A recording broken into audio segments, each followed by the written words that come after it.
وہ اسلحے کی بنیاد پر نہیں، ساز و سامان کی بنیاد پر نہیں، قوت بازو کی بنیاد پر نہیں، در حقیقت وہ اطاعت الہی اور اطاعت رسول کے نتیجے میں.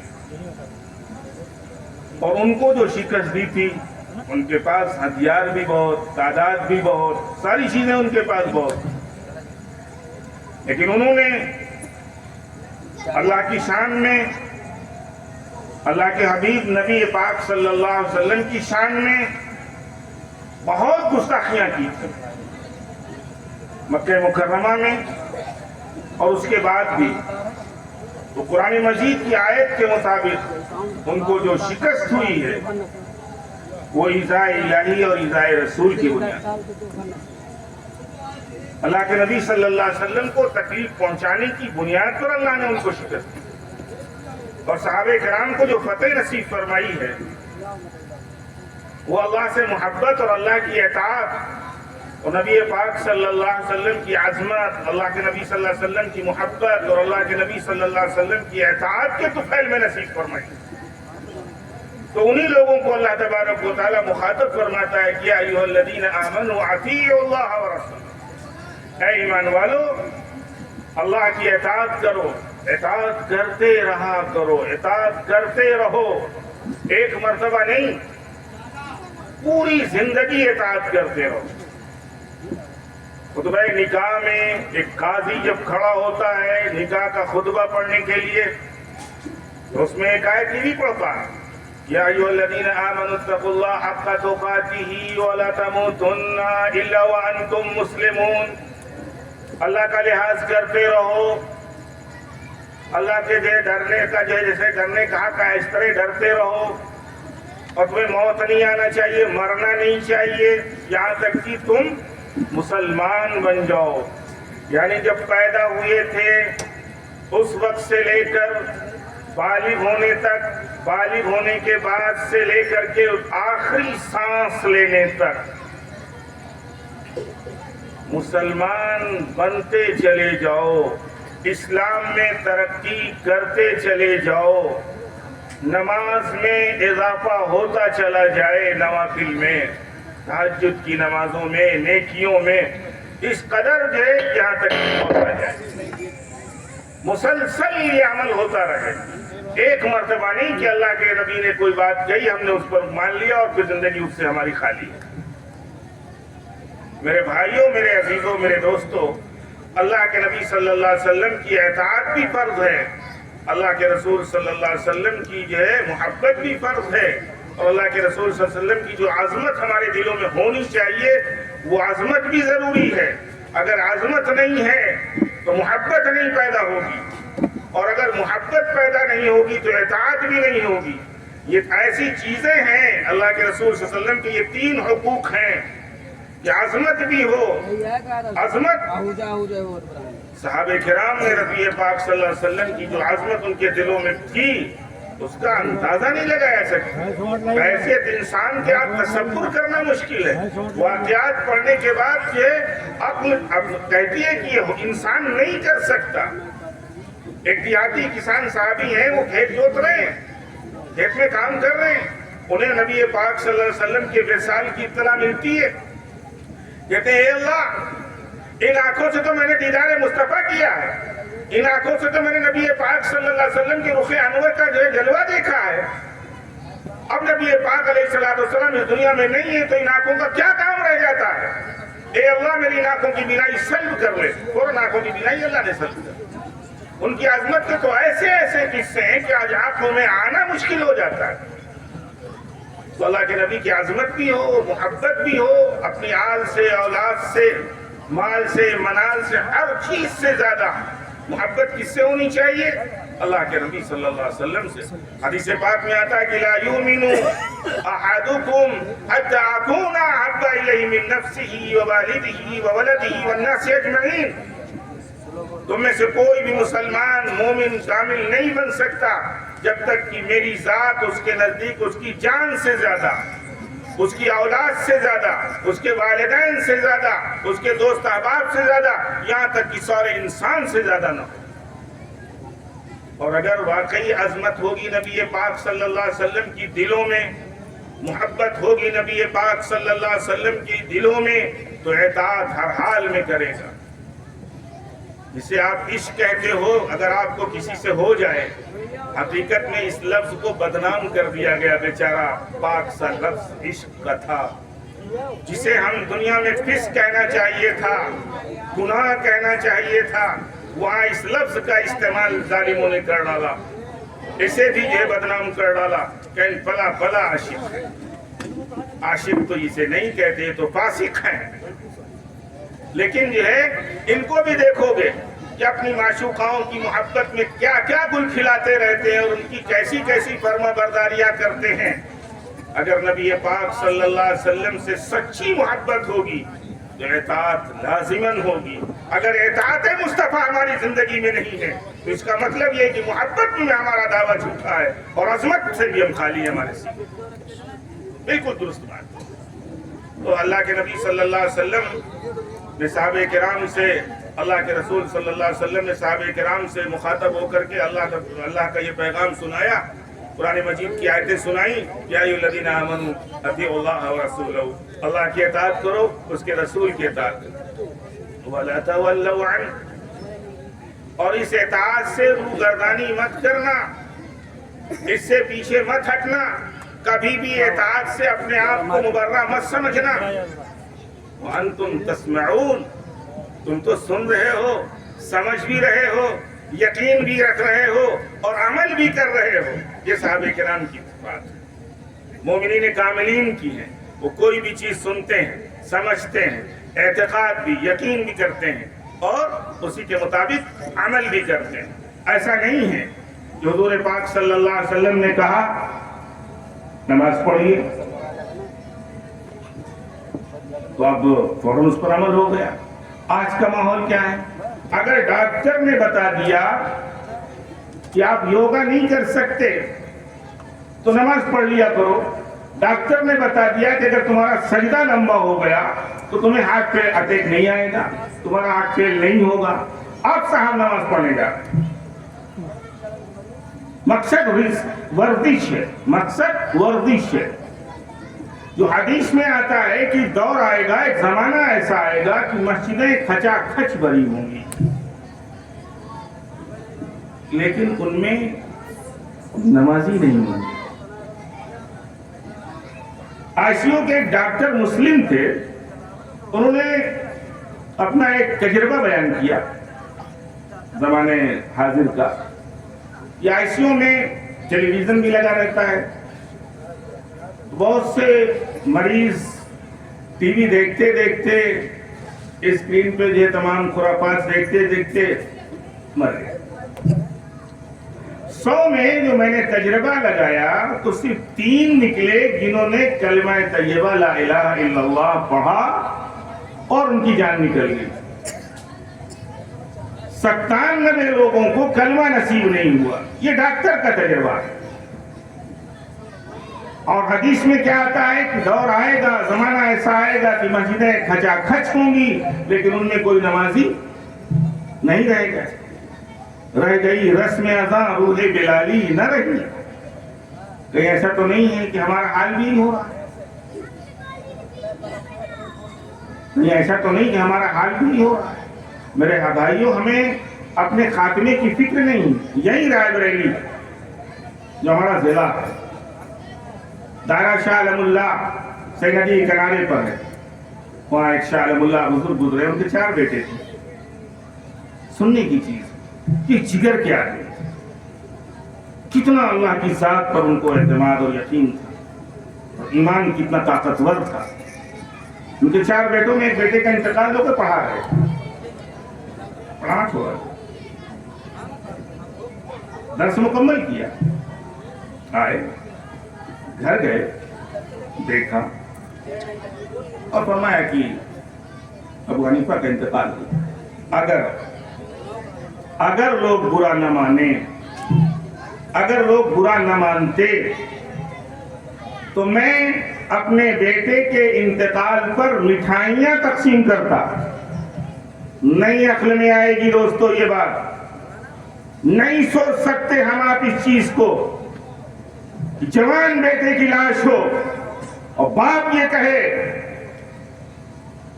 کہ اگر لوگوں کو برا نہ لگتا تو میں آج مٹھائیاں تقسیم کرتا. کیوں؟ میرے بیٹے کا انتقال ایمان پر ہوا ہے. لا الہ الا اللہ محمد رسول اللہ صلی اللہ علیہ وسلم پڑھتا ہوا اس دنیا سے گیا. اس لیے مٹھائیاں تقسیم کرتے. تقسیم نہیں کیا لیکن اس سے ہم آپ اندازہ تو لگا سکتے ہیں. میرے بھائیوں، میرے دوستوں، آج ہر ایک ہم میں سے کہتا ہے کہ پورے مسلمان پریشان ہیں، ذلت کی زندگی گزر رہی ہے. مسلمان اور ذلت دونوں چیزیں اکٹھا ہی نہیں ہو سکتی، اکٹھا ہی نہیں ہو سکتی. ذلت تو ان کے لیے ہے. قرآن میں جو باتیں کہی گئی ہیں وہ صرف سچی باتیں ہیں. مولانا تنویر صاحب نے نظامہ شروع کرتے وقت کہا کہ ذالک الکتاب لا ریب فیہ، اس میں کوئی شک ہی نہیں ہے. اگر کوئی شک کرتا ہے تو اپنے دماغ کا علاج کرائے. دماغ کی بھی اصلاح اسے کرنا چاہیے. میرے بھائیوں، میرے عزیزوں اور میرے دوستوں، اصل معاملہ سمجھنے کا یہ ہے کہ ہم نے سنا اور سمجھا، یقین بھی کر لیا، لیکن بات جب عمل کی آتی ہے تو ہم پھر کھڑے نہیں ہو پاتے. اور کامیابی کسے ملتی ہے؟ جب ہم اللہ کی مدد کریں گے. روتے رہیے، قرآن نے کہہ دیا ہے العزت للہ ولرسولہ وللمؤمنین. اگر آپ معزز بننا چاہتے ہیں تو ایمان لائیے. اللہ معزز، عزت بخشنے والا، اللہ کا نبی، ہم سب کا نبی اور رسول، ہم سب کا محبوب محمد صلی اللہ علیہ وسلم سارے معززوں سے بڑھ کر معزز، سارے مکرموں سے بڑھ کر مکرم، گنہگاروں کے شفیع رحمت للعالمین صلی اللہ علیہ وسلم. آپ سے زیادہ اس زمین پر عزت والا کوئی. غیروں کا دسترخوان تھا، شاہ کا، صحابی اس دسترخوان پر موجود تھے. لقمہ گرا، انہوں نے اٹھایا، کسی نے جو ہے کونی ماری، کسی نے آنکھ سے جو ہے اشارہ کیا، ارے یہ شاہ کا دسترخوان ہے، یہاں کھانے کی کمی نہیں ہے، یہاں یہ لقمہ کیوں اٹھا کے جھاڑ رہے ہو اور کھا رہے ہو، یہ لوگ کیا سمجھیں گے؟ انہوں نے کیا بات فرمائی تھی؟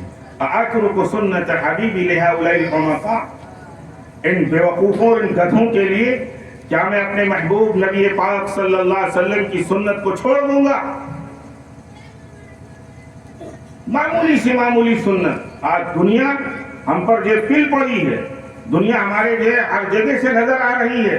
اللہ کے نبی صلی اللہ علیہ وسلم نے فرمایا کہ مجھے اس کا ڈر نہیں کہ میری امت غریب رہے گی، اس کا ڈر نہیں ہے. مل فقر علیکم ولکن اخشى علیکم ان تبسط الدنیا کما بسطت علی من کان قبلکم. اگر غربت ہوتی تو اللہ کے نبی صلی اللہ علیہ وسلم کو ڈر نہیں تھا. ڈر اس بات پر تھا کہ میری امت پر بعد میں دنیا خوب آ جائے گی، دنیا کی ریل پہ. آج میرے بھائیوں، دنیا کی حقیقت ہم نے زیادہ سمجھ لیا. اللہ کے نبی صلی اللہ علیہ وسلم نے فرمایا کہ دنیا کی حیثیت، دنیا کی قدر و قیمت مچھر کے پر کے برابر بھی نہیں ہے، اس سے کم ہے. کتنا؟ مچھر کے پر سے کم ہے. اس پوری دنیا کا مال و زر، اس پوری دنیا کی دولت، پوری دنیا کی جو ہے سرسبزی اور شادابی، سب ملا کر کے اس پر مچھر کے پر کے برابر نہیں، اس سے کم ہے اس دنیا کی قدر و قیمت اللہ کی نگاہ میں. اور اللہ کی نگاہ میں ایک مومن اور ایک مسلم کی قدر و قیمت کتنی ہے کہ پوری کائنات کو تباہ کر دے اگر کوئی مسلمان پر ظلم کر دے تو اللہ کے لیے آسان ہے. قیامت برپا کر دے تو اللہ کے لیے آسان. تو مچھر کی مثال اللہ کے نبی صلی اللہ علیہ وسلم نے دی دنیا کی. تو مچھر بھی تو بڑے کام کا ہے. اگر وہ غریب کو ڈستا ہے تو ملیریا ہوتا ہے, بیمار ہو جاتا ہے. اور ذرا اپر کلاس والوں کو, زیادہ پیسے والوں کو, اے سی میں رہنے والوں کو اور کولر میں رہنے والوں کو جب یہ مچھر ڈستا ہے تو بھائی ملیریا نہیں, پھر تو ڈینگو صاحب آئیں گے, ڈینگو ہوگا, ڈینگو ہوگا, بیمار ہوتے چلے جائیں گے. مچھر کو بھی اللہ رب العزت نے بڑی چیزیں بخشی ہیں, لیکن ہم ان چیزوں میں نہ جا کر کے جس پیرائے میں اللہ کے نبی صلی اللہ علیہ وسلم نے اس کی مثال دنیا کی دی ہے, ہم اس کو مارنے میں, مچھر بیٹھا ہم نے مار دیا, ہمیں کوئی مشقت نہیں پیش آئی اور ہم نے اسے مار دیا تو احساس بھی نہیں ہوا. تو اتنی قدر و قیمت دنیا کی ہے, لیکن دنیا کو ہم نے کتنی اہمیت دے دی. چند دن کی دنیا کو ہم نے اتنی اہمیت دے دی, ہمیشہ کی آخرت کی ہم نے فکر چھوڑ دی. اللہ نے قرآن مجید کے ذریعے سے فرمایا وَلِلْآخِرَةُ خَيْرٌ لَكَ مِنَ الْأُولَىٰ, اس دنیا سے بہت بدرجہ بہتر وہ آخرت ہے.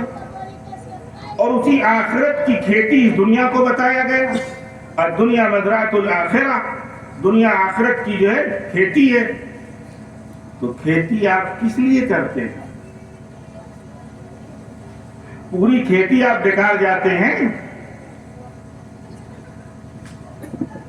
کھیتی پر محنت اس لیے کرتے ہیں کہ ہم بھی اس سے زندگی جو ہے کی چیزوں کو حاصل کریں, اپنے جو حقوق ہمارے ہیں ہم ان کو بھی ادا کریں, اللہ تبارک و تعالیٰ کے جو حقوق ہیں وہ بھی ہم ادا کریں, نبی پاک صلی اللہ علیہ وسلم کے جو حقوق ہیں وہ بھی ادا کریں. اس لیے آپ کھیتی کرتے ہیں. اور ورنہ آپ نے تو بیوقوفی کی تھی. گھر میں غلہ تھا آپ کا, بارش سے محفوظ تھا, آپ نے کیڑے اور مکوڑوں سے محفوظ رکھا, دوا بھی آپ نے ڈال رکھی تھی, لیکن آپ نے کتنی بڑی نادانی کی تھی, لے جا کر کے اس کو جو کھیت میں مٹی کے نیچے دفن کر دیا تھا. وہاں آپ کا یقین کام کرتا ہے کہ یہ دانہ جو اگے گا اس میں پھلے پھلائیں گے. لیکن میرے بھائیوں, میرے عزیزوں, میرے دوستوں, اللہ تبارک و تعالیٰ نے انسان کو تمام چیزوں سے جو قیمتی بنایا ہے وہ کس بنیاد پر بنایا ہے, کبھی اس پر بھی ہم نے غور کیا؟ انسان اعلیٰ بھی بن جاتا ہے تمام مخلوق میں. اللہ نے کہا بھی ہے کرمنا بنی آدم, ہم نے آدم کی اولاد کو بہت مکرم بنایا ہے, اشرف بنایا, افضل الخلائق کہتے بھی ہیں, اور افضل اشرف المخلوق انسان کو کہا بھی جاتا ہے. لیکن وہی قرآن بتاتا ہے اسفل سافلین بھی, سب سے گہری جگہ بھی جناب جائیں گے. کیوں جائیں گے؟ دن جسم ہے, دن جسم ہے, رات روح ہے. دن جسم ہے, رات روح ہے, یہ فلسفہ نہیں ہے. اگر ہم نے جسم پر ساری محنت کر ڈالی, صرف ہم نے پیٹ بھرنے پر ساری محنت کر ڈالی, ہم نے شکل صورت و لباس بنانے پر ساری محنت صرف کر ڈالی, اور رات کو ہم نے یوں ہی گزر جانے دیا, تو پھر تباہی ہے. پھر وہ جو ہے سب سے نچلے گار میں جائیں. رات تو اس لیے تھی کہ روح ہماری ترقی کرتی, ہم اللہ کے قریب ہوتے. دن اس لیے تھا کہ جسم کے لیے بھی کچھ کام کر لیتے. ہم نے تو پیمانہ ہی الٹ دیا, رات دن صرف کھانا, رات دن صرف کھانا. اللہ کے نبی صلی اللہ علیہ وسلم کی سیرت بھی ہمارے سامنے, محبت کرنے والوں, ہم بھی اس پر عمل نہیں کر پاتے. دسترخوان پر پوری حیات طیبہ میں 2 سالن کبھی اکٹھا نہیں ہوئے محبوب دو جہاں صلی اللہ علیہ وسلم, مہینوں پاتے رہ جاتے تھے. آج کا مولوی کیسے کہہ سکتا ہے کہ ہم نبی پاک صلی اللہ علیہ وسلم سے سچی محبت کرتے ہیں؟ اللہ کے نبی صلی اللہ علیہ وسلم نے فرمایا کہ الفقر میرا فخر اختیاری ہے. آپ چاہتے تو بہت دولت ہو جاتی, بہت دولت ہو جاتی, لیکن آپ نے تو اختیار فرمایا ہے. اور اللہ تبارک و تعالیٰ دولت والوں کے بارے میں فرمایا ہے اگر وہ دولت کے حقوق ادا نہیں کرتے, قرآن کہتا ہے آزمائش فتنہ ہے. هم الاخسرون هم الاخسرون ورب الکعبہ, هم الاخسرون ورب الکعبہ, سب کے سب گھاٹے میں ہیں رب کعبہ کی قسم. حضرت ابو ذر غفاری رضی اللہ تعالیٰ عنہ نے پوچھا اللہ کے نبی کون لوگ گھاٹے میں ہیں؟ تو فرمایا وہ لوگ جن کے پاس دولت زیادہ ہے اس کا حق ادا نہیں, وہ سب کے سب گھاٹے ہیں. قرآن مجید کی بڑی چھوٹی سی آیت, بڑی چھوٹی سی سورہ ہے, والعصر ان الانسان لفی خسر. سب گھاٹے میں, مولانا صاحب بھی گھاٹے میں, علامہ صاحب بھی گھاٹے میں, محدث صاحب بھی گھاٹے میں, وزیر صاحب بھی گھاٹے میں, بادشاہ صاحب بھی گھاٹے میں, جو بھی انسان ہے سب گھاٹے میں, کوئی نفع میں نہیں ہے. بھائیو بزرگوں, جب کوئی آپ کا ساتھی کہے کہ آپ کی دکان میں گھاٹا ہو رہا ہے, آپ کے کاروبار میں گھاٹا ہو رہا ہے, اس سے آپ کا کاروبار بیٹھ جائے گا, تو آپ بے چین ہو جاتے ہو, آپ اس گھاٹے کی تلافی کی تگودو میں لگ جاتے ہو, ترکیبیں اپنانے لگتے ہو کہ اس گھاٹے سے کیسے بچ جائیں. لیکن اللہ تبارک و تعالیٰ کہتا ہے کہ یہ پوری دنیا ہماری جو ہے, پوری زندگی ہماری گھاٹے میں ہے, تو ہمارے جو ہے دل کے اندر کوئی چوٹ نہیں لگتی, ہمارے دماغ میں کوئی کھلبلی نہیں پیدا ہوتی, کوئی بے چینی اور کوئی اضطراب نہیں پیدا ہوتا. ہم یہ صورتیں بچوں کی زبانی سنتے رہتے ہیں کہ سارے انسان گھاٹے میں ہیں. کبھی غور بھی کیا ہم نے کہ ہمارا کیا گھاٹا ہو رہا ہے, ہمارا کیا نقصان ہو رہا ہے؟ اس پہ غور بھی کیا کبھی؟ ہم لڑنے میں پڑ گئے, یہ تو فلاں ہیں, ہم یہ تو فلاں ہیں, یہ تو فلاں ہیں. سیدھا قرآن دیکھو نا, ان ھذا القرآن یہدی للتی ہی اقوم, یہ قرآن سیدھا راستہ بتاتا ہے. مولوی ہو سکتا ہے کہ اگر سچا اور سیدھا نہ ہو تو بہکا دے, لائن مار دے,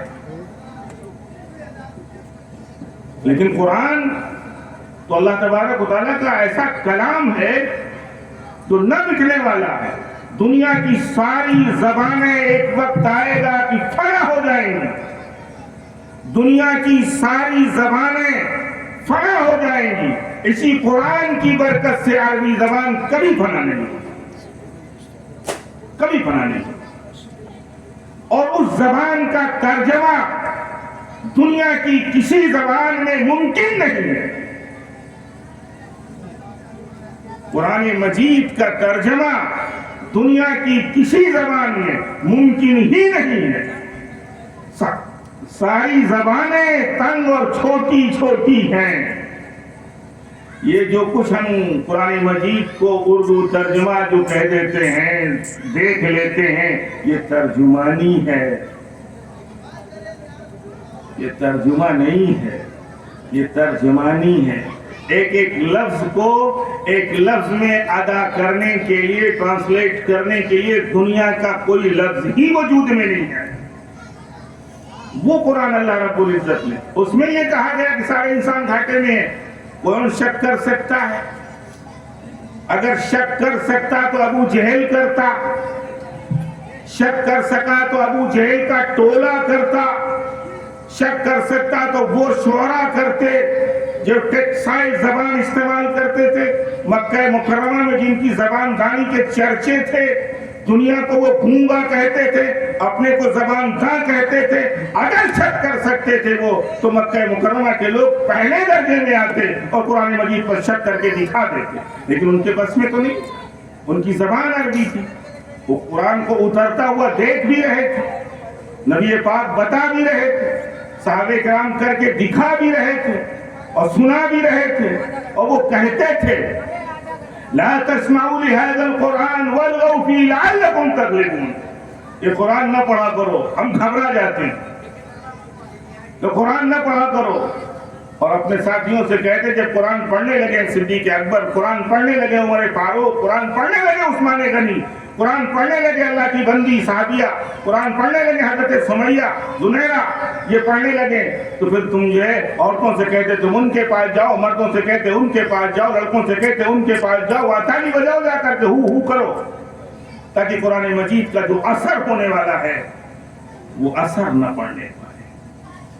شاید تم غالب آ جاؤ, ابو جہل سازش کر, شاید تم محمد صلی اللہ علیہ وسلم پر غلبہ پا لو, قرآن کے اثر کو دبا لے جاؤ. شاید تم غالب آ جاؤ.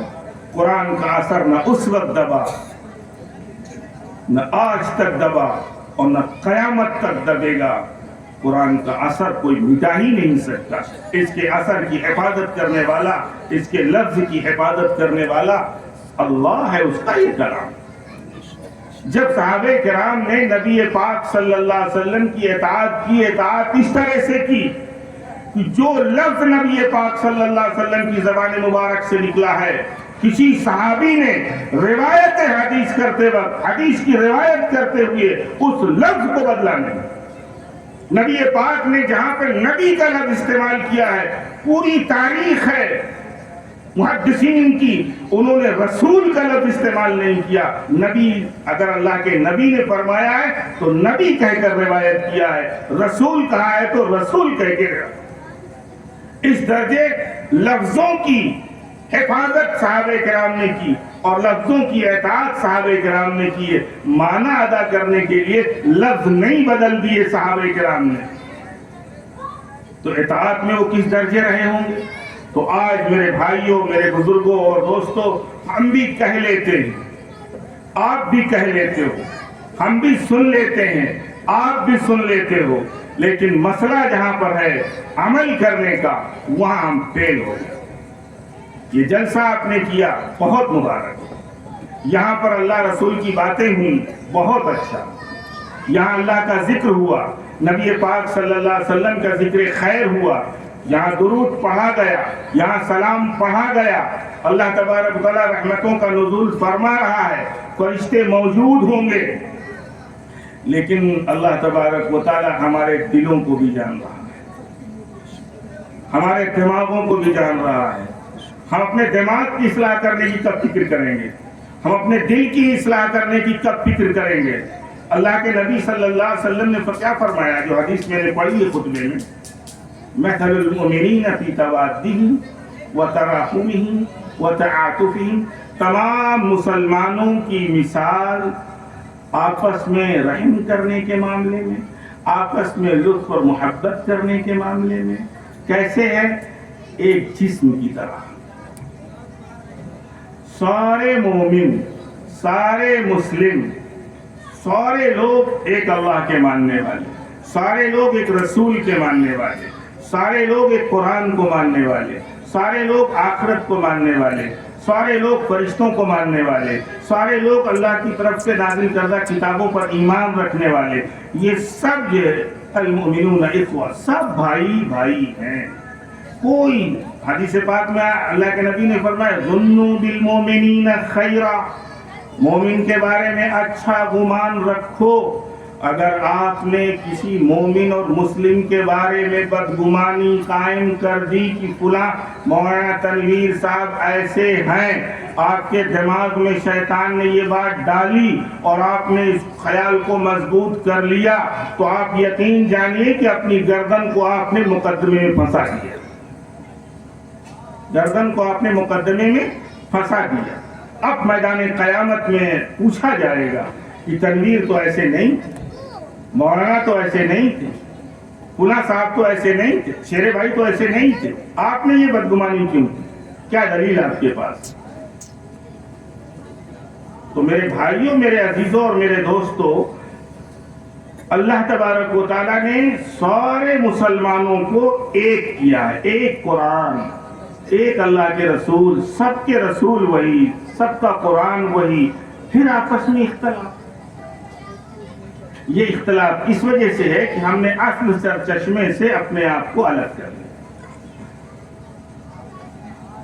یہ چیک کرنے کی ضرورت ہے. آپ کو جو بیماری لگتی ہے, آپ کو ہارٹ کا جب درد ہوتا ہے, آپ کے دماغ میں جب کوئی طرح کا خلل ہوتا ہے, تو 70 آدمیوں سے پوچھتے ہیں کہ دل کا کون اچھا سا ڈاکٹر ہے, راڈلی میں کون اچھا پڑے گا, لکھنؤ میں کون اچھا ڈاکٹر ہوگا. یہاں تو آپ پوچھتے ہو, بیماری کے بارے میں تو آپ پوچھتے ہو, لیکن مسئلہ جب دین کا آ جاتا ہے تو آپ نہیں پوچھو گے. ہمارے پاس ہم مفتی ہیں مان لیجیے، اس پورے علاقے سے صرف ایک فتویٰ جاتا ہے 99% طلاق ہوئی کہ نہیں ہوئی، طلاق غصے میں دے دیا ہے، طلاق مذاق میں دے دیا ہے، کبھی ایک بھی استفتاء اس کا نہیں گیا کہ ہماری نماز کیسے اچھی ہو، ہمارا دین کیسے اچھا ہو جائے۔ ہم داڑھی، ہم ٹوپی، ہم کرتا، ہم پیجامہ، ہم پینٹ یا شرٹ اپنے کو خوبصورت بنانے کی تو فکر میں لگے رہتے ہیں، یہاں خود اصلاح کر لیتے ہیں، اس لیے کر لیتے ہیں مجبوراً کرتے ہیں۔ اگر دانت صاف نہ کرو گے بدبو نکلے گی، کپڑے اچھے نہیں پہنو گے جو گٹر سے نکل کے چلا آئے کوئی تو پورا مجمع یہاں سے بھاگ جائے۔ یہاں تو آپ کر لیتے ہو، لیکن دین کتنا ہمارے اندر ہے، اصلاح کرنے والے خود کتنے صالح ہیں، خود کتنے صالح ہیں، جو نیک ہیں وہی اصلاح کر سکتے ہیں، جو نیک نہیں ہیں، جو صالح نہیں ہیں، وہ اگر اصلاح کریں گے تو اصلاح نہیں ہوگا، وہ مصلح ہو جائے گا۔ وہ کیا ہو جائے گا؟ مصلح ہو جائے گا۔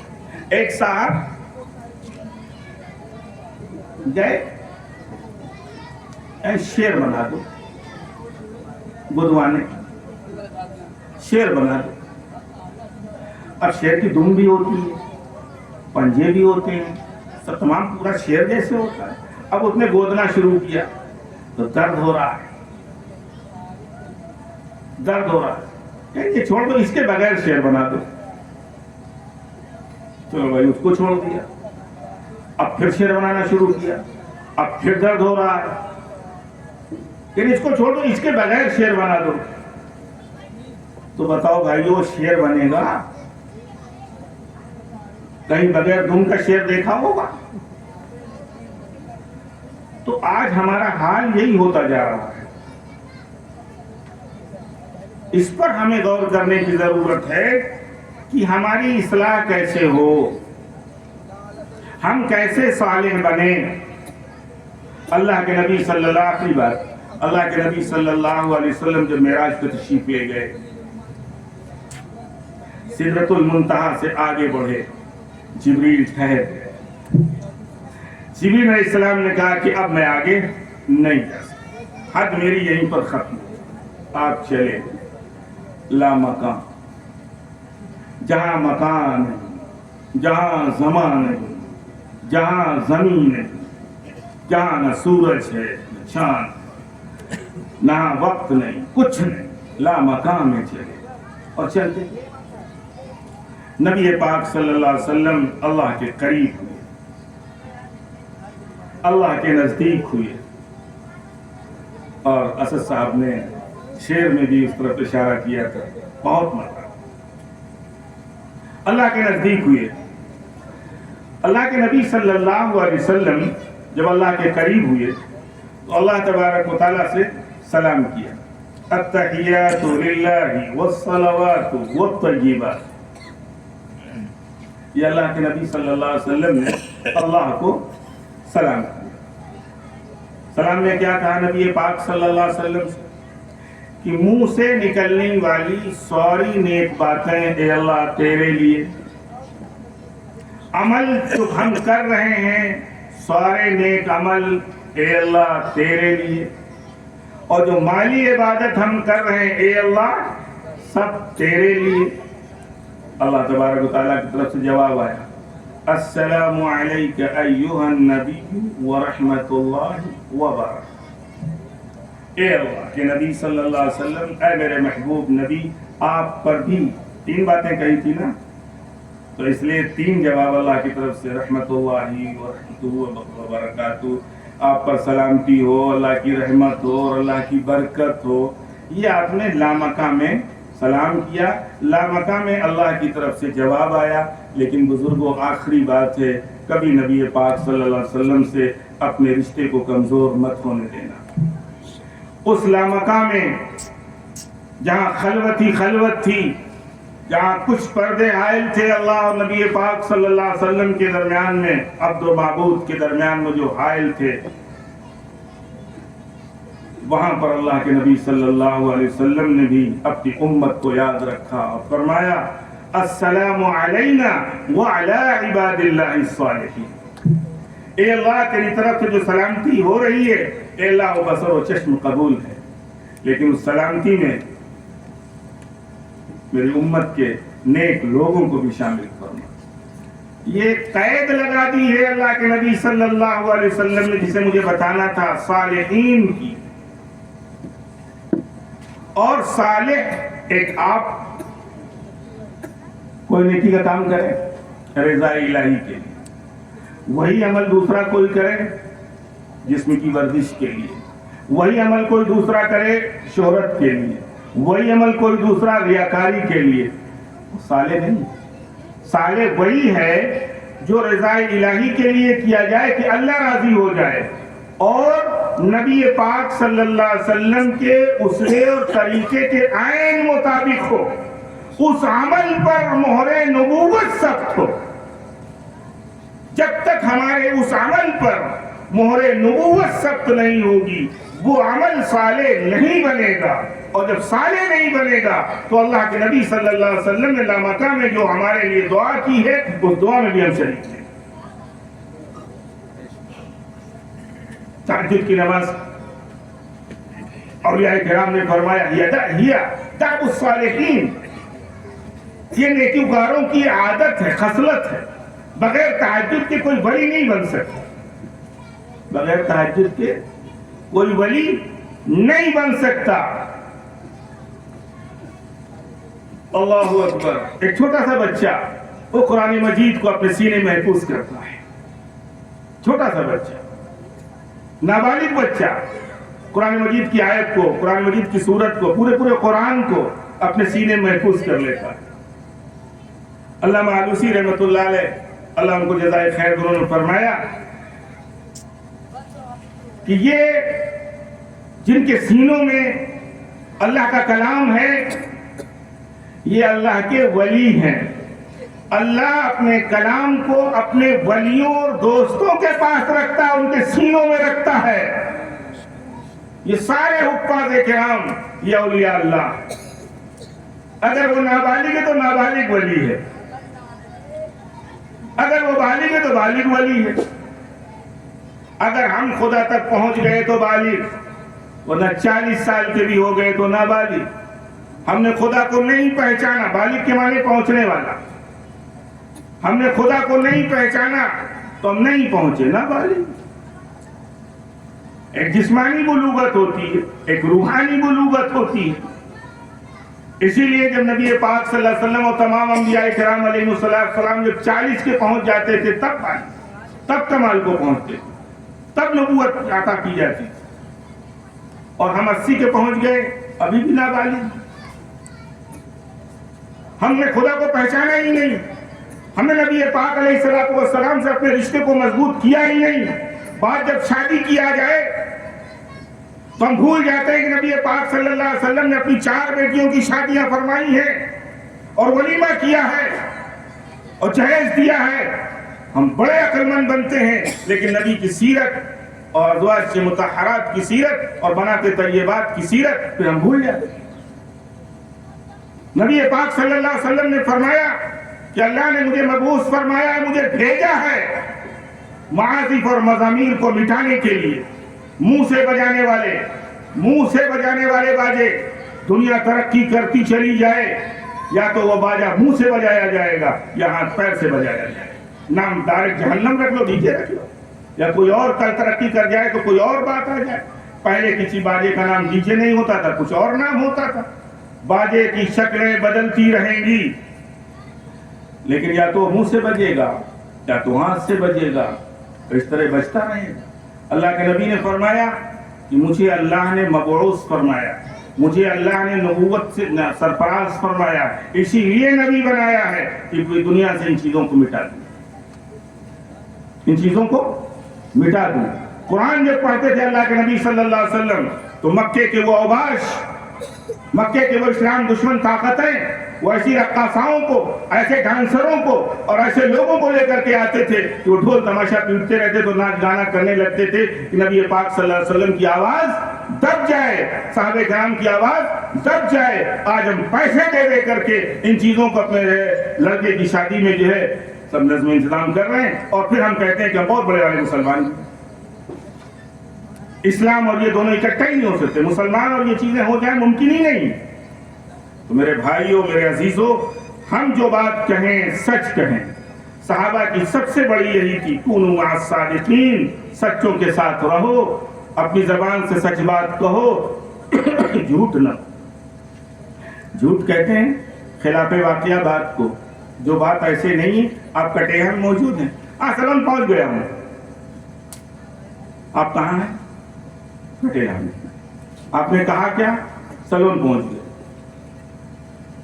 یہ سراسر جھوٹ ہے, یہ خلاف واقعہ ہے, یہ سراسر جھوٹ ہے. اور جب یہ جھوٹ بولا جائے گا تو حدیث پاک میں آتا ہے تباعد عنہ ملک میلا, میلوں دور بھاگ جاتا ہے فرشتہ. کیوں؟ اس کی بدبو ایسی ساندھ ہوتی ہے, ایسی ساندھ ہوتی ہے کہ فرشتے اس جگہ رک نہیں پاتے. تو میرے بھائیوں, میرے عزیزوں اور میرے دوستوں, ہمیں اور آپ کو اس بات کی فکر کرنا چاہیے کہ ہماری زندگیاں اتنی پیچھے کی طرف جائیں, اتنی پیچھے کی طرف جائیں کہ بزرگان دین, صحابہ کرام, تابعین اعظام, ان سے میل کھانے لگے. اور ہم دنیا میں غلبہ اگر چاہتے ہیں تو ہم پھر اللہ کے دین پر عمل کریں, اللہ کے دین کی مدد کریں. ان تنصروا اللہ ینصرکم ویثبت اقدامکم. اور پھر اللہ تبارک و تعالیٰ اگر ہمیں کسی بھی چیز کی ضرورت ہوگی تو پھر اللہ ہماری ضرورت کو پوری فرمائے گا, اللہ اپنا وعدہ پورا فرمائے گا اور ہماری مدد اور نصرت فرمائے گا. ایک چھوٹا سا واقعہ, ہلکا سا واقعہ بتا کے اپنی بات میں ختم کرتا ہوں. بصرہ ہے, اسحاق ابن عباد بڑا مالدار آدمی تھا. وہ گھر میں اپنے سو رہا, خواب دیکھا. خواب میں اس نے یہ دیکھا کہ کوئی کہہ رہا ہے اغث الملہوف, تنگ دست نادار کی مدد کرو. اس نے غلاموں کا دور تھا, اس نے نوکروں کو بھیجا, دیکھو باہر محلے میں دیکھو, ادھر ادھر دیکھو, کہیں کوئی فریادی تو نہیں ہے, کوئی بھوکا تو نہیں ہے. لوگوں نے جا کے دیکھا, بتایا آگے سب سو رہے ہیں آرام سے, کوئی نہیں. پھر سو گئے. تھوڑی دیر کے بعد پھر اسے یہی خواب آیا. اب اس مرتبہ وہ فیصلہ کر چکا کہ اب مجھے باہر نکلنا ہے. تو اس نے 300 درہم اٹھا لیے, تھیلی میں 300 درہم گن کر کے اس نے لیا اور چل دیا. اب اس سے خواب میں جو بات کہی گئی ہے اس کے مطابق فریادی کو, پریشان حال کو, مفلوق الحال کو تلاش کرنے کے لیے نکلا. اب دماغ میں آیا کہ جب یہ مجھے خواب میں بتایا جا رہا ہے تو ہم کیوں فکر کریں. خچر پہ سوار ہوا, خچر کو جو چھوڑ دیا کہ اب جو خچر جہاں تک جائے, جدھر جائے, ہو سکتا ہے کہ اللہ پھر اس خچر کو اس محتاج تک پہنچا دے. اس نے پھر اشارہ نہیں کیا کہ اس گلی چلو, اس گلی سے چلو, اس کو چھوڑ دیا. وہ خچر چلتا رہا, ایک جگہ پہنچا جہاں جنازے کی نماز کی جگہ ہوتی تھی. وہاں پہنچ کے وہ خچر ٹھہر گیا. یہ اتر کر کے انہوں نے دیکھا ادھر ادھر, تو ایک جگہ دیکھا ایک شخص چادر میں لپٹا ہوا موجود ہے, محتاج ہے. گئے, سلام کیا. اس سے کہا بھائی تمہیں کچھ حاجت ہے؟ اس نے کہا میرے 100 درہم تھے, وہ 100 درہم گر گئے, گم ہو گئے. اور 200 درہم کا میں مقروض ہوں, 200 درہم کا میں مقروض ہوں, دوسرے کا قرض میرے ذمے ہے, اور 100 میرے پاس تھے وہ کھو گئے کہیں یا گر گئے. مجھے 300 درہم کی حاجت ہے. تو یہ کتنا لے کے گئے تھے؟ صرف 300, ایک نہ کم اور ایک نہ زیادہ. 300 لے کے گئے, 300 کی اسے ضرورت تھی. اچھا انہوں نے دے دیا, اس نے لے لیا. اب چونکہ یہ مالدار صاحب تھے تو ان کو بھی تھوڑا سا شہرت چاہیے نا, کیسے لوگوں کو پتہ چلے گا. انہوں نے کہا دیکھو مجھے پہچانتے ہو؟ میں نہیں جانتا آپ کو کون ہے. کہا میں اسحاق ابن عباد ہوں, بصرہ کا سیٹھ. تمہیں اگر کبھی کوئی ضرورت پیش آئے تو تم بغیر کسی تکلف کے میرے گھر آ جانا, کھلا جگہ میرا گھر ہے. پورا اپنا تعارف کرایا, اپنا ایڈریس بتایا, سب کچھ. اس اللہ کے بندے نے کہا کہ میں نہ آپ کو جانتا ہوں اور نہ میں آپ کے گھر آؤں گا اور نہ مجھے اس کی ضرورت ہے. میں تو اسی کا دروازہ کھٹکھٹاؤں گا, میں تو اسی کے چوکھٹ پہ اپنی پیشانی رگڑوں گا جس نے تمہیں رات کے اندھیرے میں میٹھی نیند سے اٹھا کر یہاں تک لا کر میرے سامنے کھڑا کر دیا, اور میری جو حاجت تھی وہ بھی تمہارے ذریعے سے پوری کر دیا. وہ اللہ, میں تو اسی سے کہوں گا پھر کوئی آئے گا, پھر کوئی مدد کرے گا. میں تمہیں نہیں جانتا, میں تمہارے گھر کی چوکھٹ پہ آ کر کے گزر سے سوال دراز کروں, میں آپ سے کوئی بولے. تو میرے بھائیوں, میرے عزیزوں, اگر اللہ سے ہمارا معاملہ سچا ہوگا, نبی پاک صلی اللہ علیہ وسلم سے محبت ہماری سچی ہوگی اور ہماری زندگیوں میں اطاعت ہوگی, تو اللہ تبارک و تعالیٰ نے جو دل ہمیں دیا ہے, جو حدیث میں نے پڑھی ہے, اس دل کے بارے میں اللہ کے نبی صلی اللہ علیہ وسلم نے یہی بات فرمائی ہے کہ الا وان فی الجسد مضغہ, خبردار, ہوشیار, تمہارے جسم کے اندر جو سب ایک جسم کے مانند ہونا چاہیے تھا, اگر کوئی پریشان ہوتا تو تمہیں پریشانی ہوتی, کوئی درد میں کراہتا تو تمہیں وہ تکلیف محسوس ہوتی. مسلمان معاشرہ ایسا ہونا چاہیے تھا. پھر اس معاشرے میں جسم کے اندر ایک اللہ نے جو گوشت کا لوتھڑا رکھا ہے, جو بعض اس میں 280, 320 یا اس طرح کے جو کم و بیش, عورتوں کے کچھ کم, مردوں کے کچھ زیادہ, مجموعی اعتبار سے 300 گرام کے آس پاس, 250 گرام کے آس پاس وہ لوتھڑا ہے جو پہلے دن ماں کے پیٹ میں دھڑکتا ہے اور پھر مرنے سے پہلے وہ خاموش ہو جاتا ہے, آخری سانس لیتا ہے, دھڑکتا ہے. اس کے بارے میں نبی پاک صلی اللہ علیہ وسلم نے فرمایا کہ گوشت کا لوتھڑا اگر صحیح ہو جائے تو پورا جسم صحیح ہو جائے. اگر اس کے اندر سڑان پیدا ہو جائے, اس کے اندر بدبو پیدا ہو جائے تو سارا جسم صحیح ہو جائے. مچھلی منڈی کبھی گئے ہیں, مچھلی منڈی کبھی گئے ہیں, مچھلی یہ مری ہوئی ہے یا سڑی ہوئی ہے, آپ کیسے پتہ لگاتے ہیں؟ شکاری اس کے بغل کو جو ہے اٹھا کے دیکھتا ہے, گل پر اس کے جو ہے سرخ ہیں یا کچھ زردی ہو گئی, کچھ پیلا پن ہے.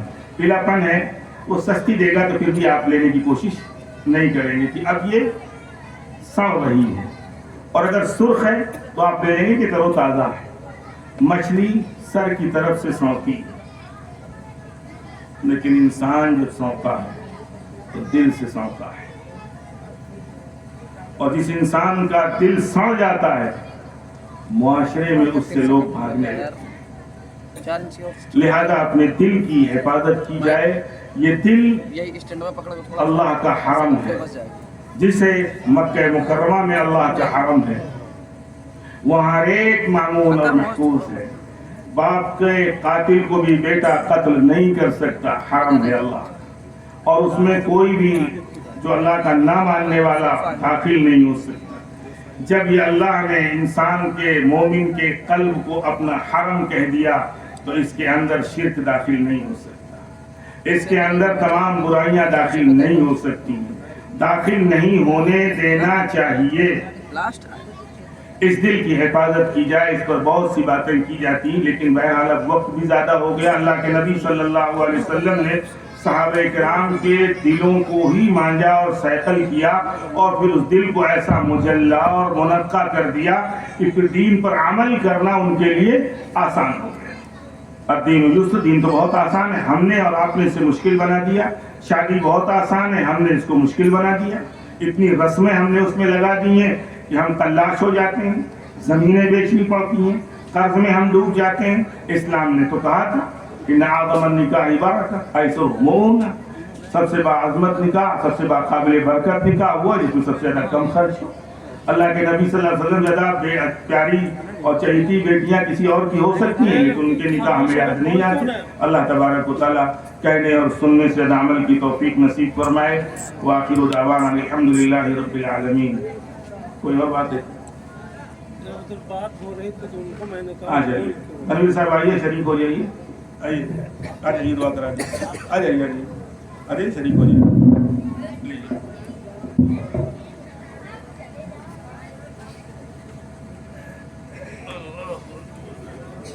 والا دو والا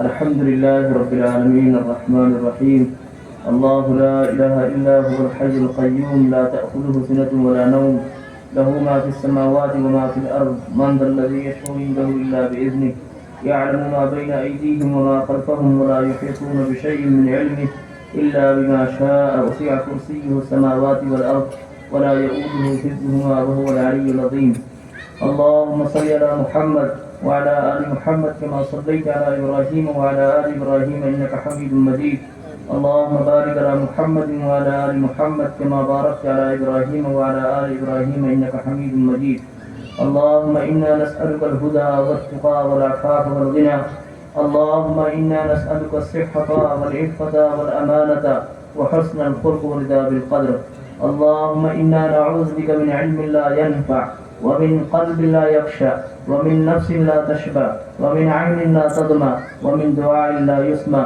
ومن دعوة لا يستجاب لها اللهم من أحييته منا فأحيه على الإسلام ومن توفيته منا فتوفه على الإيمان اے اللہ ہمارے گناہوں کو معاف فرما اے اللہ ہمارے دلوں میں نبی کونین حضرت محمد صلی اللہ علیہ وسلم کی محبت پیدا فرما اے اللہ ایمان کی اسلام کی محبت پیدا فرما اے اللہ نماز روزوں کی محبت پیدا فرما اے اللہ شرک سے بدعات سے ہمارے دلوں میں نفرت پیدا فرما اے اللہ حسد سے بغض سے غیبت سے ہماری حفاظت فرما اے اللہ دشمنی سے لڑائی جھگڑے سے ہماری حفاظت فرما اے اللہ دنیا میں جہاں کہیں مسلمان ہیں اللہ ان کی حفاظت فرما اے اللہ فلسطین کی حفاظت فرما اے اللہ مسجد اقصی کی حفاظت فرما اے اللہ ہمارے دلوں کو ایمان سے روشن فرما اے اللہ نماز روزے کا ہمیں پابند بنا اے اللہ ہمارے صغیرہ کبیرہ گناہوں کو معاف فرما اے اللہ جو گناہ ہم نے جان بوجھ کر کیے ہیں وہ بھی معاف فرما